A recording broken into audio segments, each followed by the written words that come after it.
धन्यवाद। राधे राधे महाराज जी। महाराज जी, हमारा मन हमारा मित्र है या शत्रु? क्योंकि कभी कभी ये भजन या नाम जप में सहयोग करता है अथवा करने के लिए प्रेरित करता है, तो कभी बिल्कुल भजन से विमुख कर देता है, कहता है कि आज भजन करने का बिल्कुल ही मन नहीं है। तो हम क्या और कैसे इसे दो बचाएं? विभाग मन के हैं, एक शत विभाग है, एक अशत विभाग है।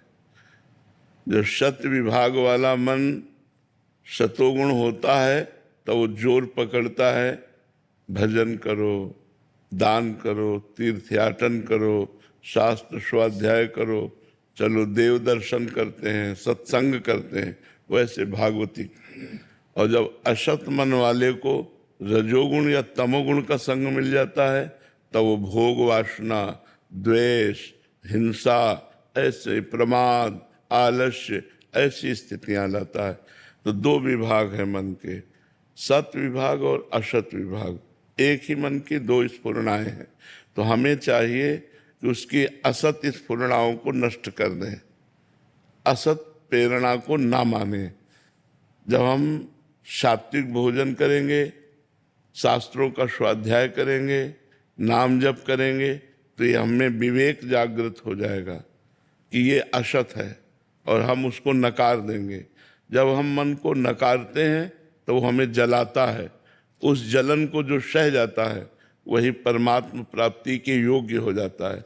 इसलिए मन की असत वासनाओं को, असत स्फुरणाओं को, असत चिंतन को, असत संकल्प को हमें त्यागना होगा। धीरे धीरे हमें पहचानना होगा कि ये सत है और ये असत है। ये सत असत की पहचान विवेक से होती है और ये विवेक शास्त्र स्वाध्याय और सत्संग से प्राप्त होता है। बिन सत्संग विवेक न हुई। जहाँ विवेक हुआ तो वो सत असत की पहचान बता देगा कि ये गलत है, ये सही है। जो सही है वो बात हम मान लेते हैं, और जो मन की स्फुरना गलत है वो हम बात नहीं मानते। अब वो हमें चाहे जितना जलाए, हमें अशांत करेगा, हमें जलाएगा, लेकिन हमें उसकी जलन को सहना होगा। जो सह गया वही परमात्मा प्राप्ति के योग्य हो गया, जो टूट गया वही भोगों में फंस गया। समझ में आया? बबीता जी। गुरुदेव भगवान, मेरा प्रश्न है कि आप ही में अपने प्रभु को देखा है, तो यदि मरते वक्त यदि स्मरण शक्ति बनी रही तो ईष्ट का स्मरण करें या श्री सद्गुरुदेव भगवान का? अगर इतनी स्मृति बनी रही कि मुझे निर्णय क्या करना है, तो फिर अभी प्रेम ही कहाँ होगा।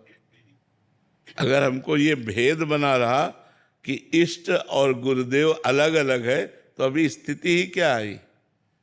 गुरु साक्षात परब्रह्म तस्मै श्री गुरुवे नमः। जो परब्रह्म परमात्मा इष्ट है वही गुरुदेव के रूप में है। ध्यान मूलम गुरु मूर्ति, पूजा मूलम गुरु पदम, मंत्र मूलम गुरु वाक्यम, मोक्ष मूलम गुरु। जब गुरु में हमारी तदात्म भाव हो जाता है तो इष्ट का दर्शन होने लगता है। इष्ट ही गुरुदेव है, गुरुदेव ही इष्ट है, ऐसा अनुभव हो गया तो जीवन मुक्त हो गया।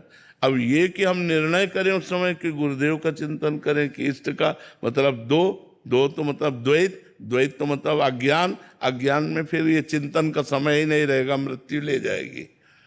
चिंतन का समय तो गाढ़ प्रेम में होता है कि अपने गुरुदेव के चिंतन करते हुए शरीर को छोड़ा तो गुरुदेव साक्षात परब्रह्म, तो परमात्मा को प्राप्त हो।